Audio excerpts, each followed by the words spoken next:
I'm Mark Cuban. Let's answer some questions from the internet. This is Mogul Support. Hi Mark, I'm Blake.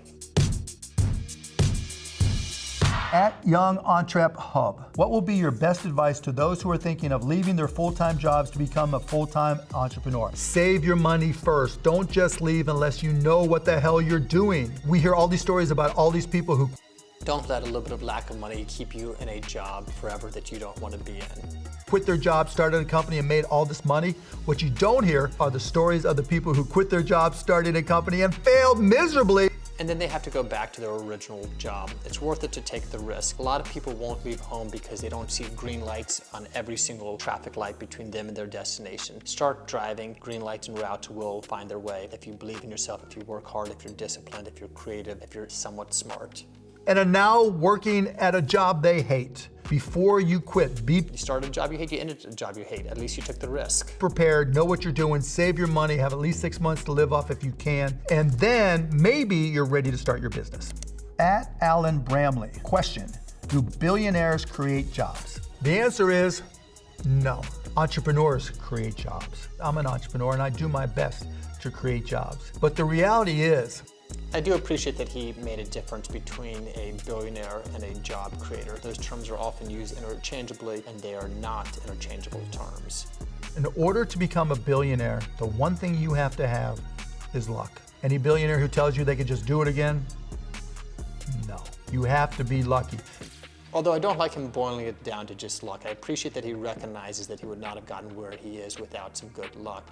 But there's also other habits that go into making a person very wealthy, such as hard work, such as consistency, such as good communication skills. You have a rich parent. Question I get asked a lot is, should billionaires pay more in taxes? Fuck yeah, we should pay more in taxes. I would not be in this position.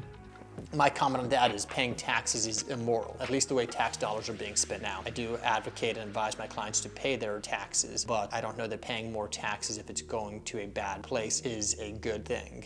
Without this country. Because nothing happens. But yes, a more progressive tax system where individuals who made less than $50,000 or $100,000 didn't have to pay any taxes would be for the greater good. That's great, whether it's healthcare, teachers, roads, you name it, without people paying their taxes. It may be painful when you write that big check, but just think about how you got there. One of the most Roads are a very small portion of the overall budget that they get mentioned often when people defend the use of tax dollars. Our schools are not improving our children. Our healthcare system is expensive and terrible. Pouring more money into a broken system doesn't make it any better. patriotic things that you can do when you're wealthy is pay your motherfucking taxes. At JC, I disagree. you have 6 months to make as much money as possible. All you have to start with is a phone and $500 in cash. What? He's probably going to do something about selling something, which I agree may be a decent strategy. I think there's a big opportunity for individuals who can take care of a home, painting a home, repairing appliances. Simple handyman work is going to be in growing demand, especially as the baby boomer generation gets older, retires, and can no longer take care of their home themselves. The younger generation, we don't know how to do anything but make TikToks and comment on YouTube videos. If you can take care of a home, you can become very wealthy if you do it consistently. What are you doing? JCBAYC, that is the best question I have ever been asked in my entire adult life. I am really, really, really good at sales. I'm gonna find a sales job because I already know that if I'm on to my last $500 and all I have is a phone, I am going to get that job and I'm gonna learn more about that industry than anybody on the planet. And I'm gonna set a commission as high as I possibly And I agree with that statement. Whatever your industry is, learn as much as you can about it. possibly can. And It's why I continue to speak with people in this industry from all over the world, all hours of the day, so that I can be the most informed asset protection attorney. 3 months in, when I've demonstrated that I am the best salesperson in the history of that company, I'm gonna walk into my boss's office and I'm gonna tell him, or her, you're either gonna pay me this amount of money to keep me, or I'm gonna start my own business selling this stuff.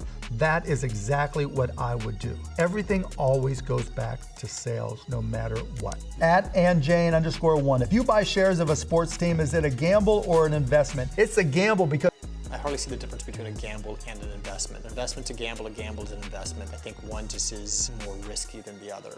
you're a minority shareholder, you have no rights.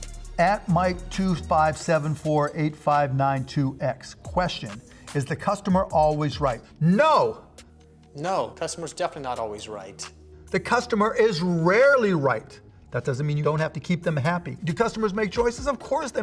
And you should try your best to keep your customers happy. However, you're not going to keep all of your customers happy. Unless you have very, very few customers, you're going to have some unhappy customers, not necessarily because you did not provide your service or your product appropriately, because some human beings are incapable of being made happy. You're just going to do your best to make every single customer happy, and you're going to do your best to avoid customers who cannot be made happy.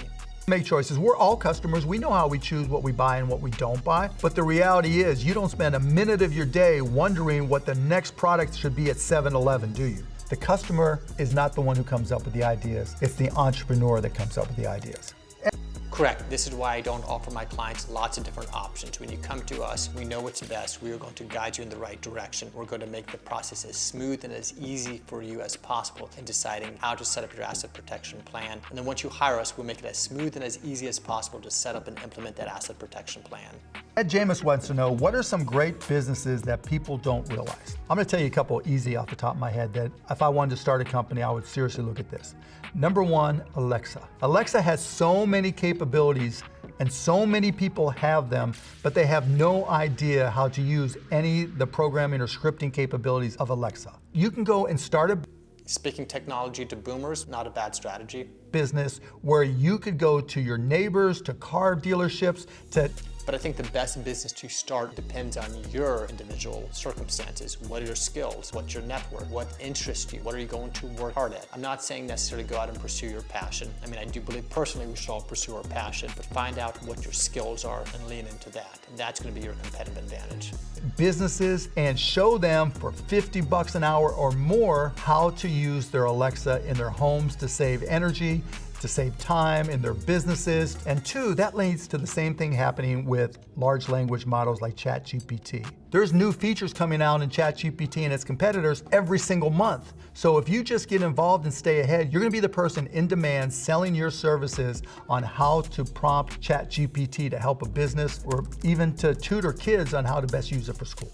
At Cinemod is Your job is not going to be taken by AI. Your job is going to be taken by somebody who knows how to use AI. Is back. If you could change one thing about the sports industry, college or pro, what would you change? Dumb question, I'd change the officiating. At Ash Crypto Real. I could care less about sports. You think crypto is dead, yes or no? No, hell no. Of course not. But I do think crypto has some problems. Number one, most people when they think crypto, they think speculation. That's not what crypto is really about.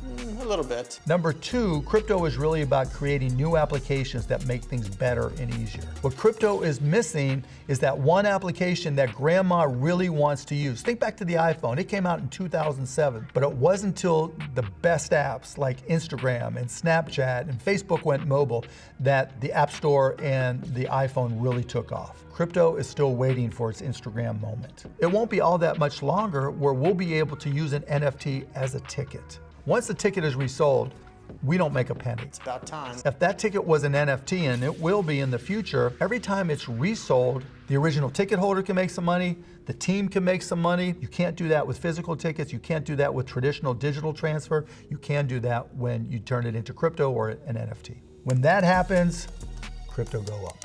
At Blessin910-77312. Why do most businesses fail?